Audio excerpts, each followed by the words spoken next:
Have you ever wondered how you can actually communicate a message through visuals? In the last episode of The Design Detective, we had a look at the mystery of what your brand should be communicating.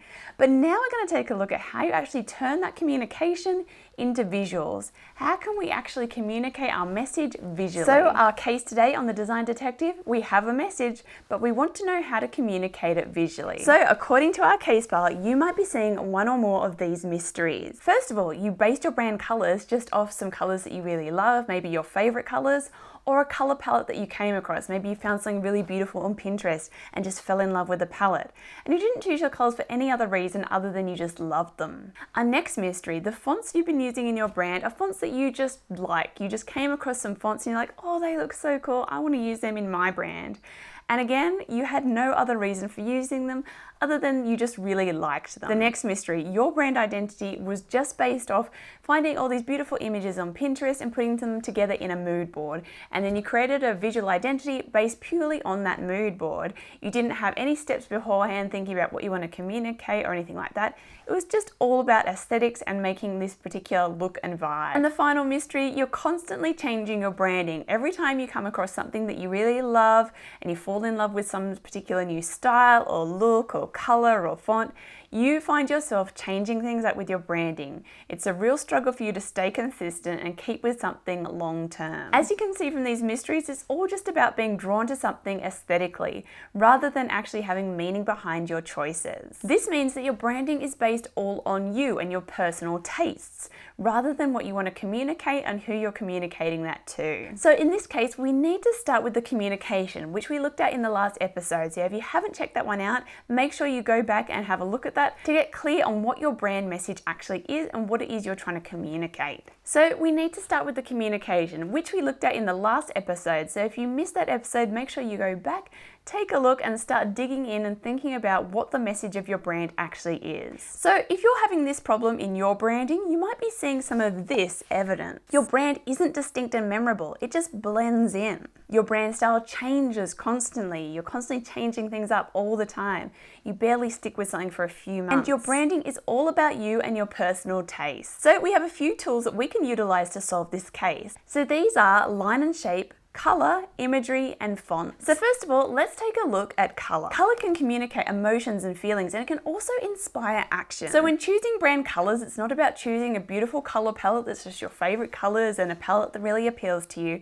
It's about thinking about the feelings you want to evoke and the actions that you want to inspire. We want to choose colors that are going to communicate the right message. So let's take a look at example, the color green. Green is a balancing color, and this is actually scientific because on the wavelength of color, it actually sits in the middle. So it's the most balancing color. Green evokes feelings of health and harmony and restoration, peace, crispness, money, wealth, growth, newness, environment, and tranquility. Then beyond just looking at the overall green, we also look at different types of greens. So dark, rich greens are going to be communicating wealth and growth and lushness. Light greens are going to feel fresh and lively and crisp. And low saturation greens like olive are going to feel more balanced and restful and restorative. So you need to be choosing colors that are going to communicate that right feeling. Then consider how they all go together and that overall palette. So a palette full of really bright colors is going to feel really bright, bold, and playful. Whereas a palette full of soft pastel colors is going to feel more feminine and soft and delicate. Then color can also inspire action. So this is about how you actually use the color. Sometimes the placement of color can help with inspiring action, and also sometimes your choices of colors can help with inspiring the overall action that you want in your audience. So for example, if you want to inspire your audience to grow, a color like green is going to help with inspiring that action. But we can also carefully think about our placement of the color green when it comes to inspiring action as well. So for example, green tends to say go ahead, take action now, whereas red would say stop or warning or no, don't go there. So when we've got a button on our page and we want someone to click buy now or sign up or go ahead, we're more likely going to want to use green.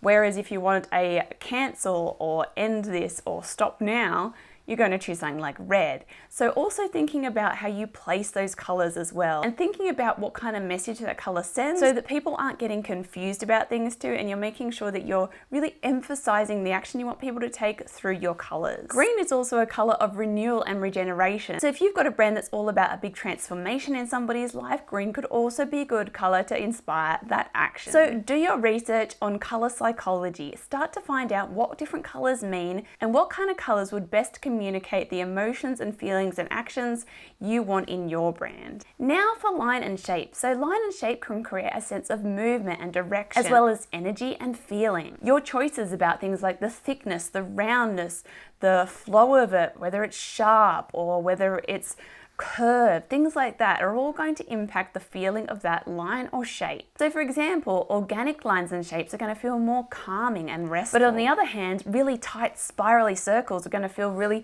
high energy and busy. And then thin lines are going to feel more delicate and refined, whereas thick lines are going to feel more bold and impactful. Then rounded and organic shapes are going to feel playful, creative, soft and feminine, whereas straight geometric shapes are going to feel more reliable and structured and formal, organized and traditional. So your choices of shapes and lines and the way you place them in terms of like the proximity, and if they've got a repeating pattern going on, or if you've got really tight spirals or shapes that are nice and far apart, these things all help communicate a message. So our next one are images. So these tend to be illustrations, and there are a few different types that we can use. When it comes to imagery, we can use things like metaphors, likeness, analogies, and symbolism. You can use imagery to communicate a message beyond words, so they can help support the words in your graphic or even help communicate something without words. So let's look at a few examples. So first of all, we have images which are iconic. This means that they're quite literal. So if you have a bookshop and you have a picture of a book, or if you have a coffee shop and you have a picture of a coffee bean or a coffee mug, these sort of things are very literal, so people instantly know what it is. So if you walked up to a shop and it had a picture of a coffee bean on it, you're instantly going to think, oh, that's a cafe where they have coffee. So they're very literal things that communicate in a really literal way. Then there's symbolism. So these are things that tend to be learnt. So as we grow up, we see these different symbols and we learn that they mean certain things. So for example, a heart shape, we know that that represents love, or a peace sign representing peace. So these symbols don't directly show that thing, but we have learnt them to mean a certain thing. And so we can use them in our graphics because people are aware of what they actually represent. Then there's indexual images. So these ones give a clue to the meaning, like using a teddy bear to show cuddly and soft, or using a moon to show nighttime, or using a flame to show that something is hot. So these things all give a clue to what we're trying to say. So if you're trying to say something is very slow, you might put a picture of a turtle and people will associate that and know, oh, they're trying to show this slowness. So it's a little bit more subtle. It's not completely obvious like the coffee bean for a coffee shop. It's not a symbol, but it's something that we know tends to represent a certain meaning. So these can be a really powerful type of imagery in your business because you can think about, what am I trying to say about this thing? Am I trying to say it's fast or slow, or it's soft or it's hard? And thinking about imagery that represents that and using that in your graphic. And then of course there's the overall style of the image too that's going to help communicate a message. So it's not just about what the image is, but the style of it as well.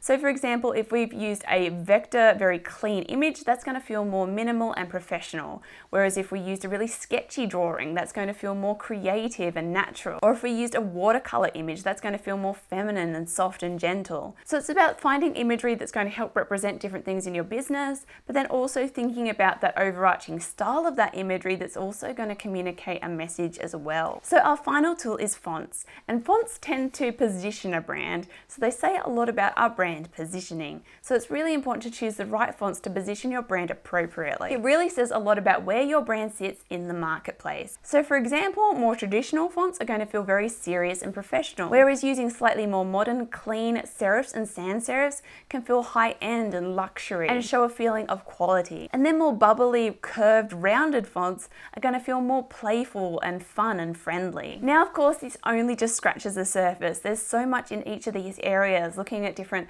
lines and shapes and colors and fonts and imagery. But I hope this really starts to give you an idea of how you can utilize these tools to communicate a message. So our case in summary today, you can use line, shape, color, imagery and fonts, all to help communicate the message of your brand. So that's case closed, and in the next case, we're going to be looking at the case of the inconsistent mess, looking at brand consistency. So if you want to get notified when that video drops, make sure you subscribe to this channel and also hit that bell button so it will let you know when that video comes out. And I'll see you in the next case.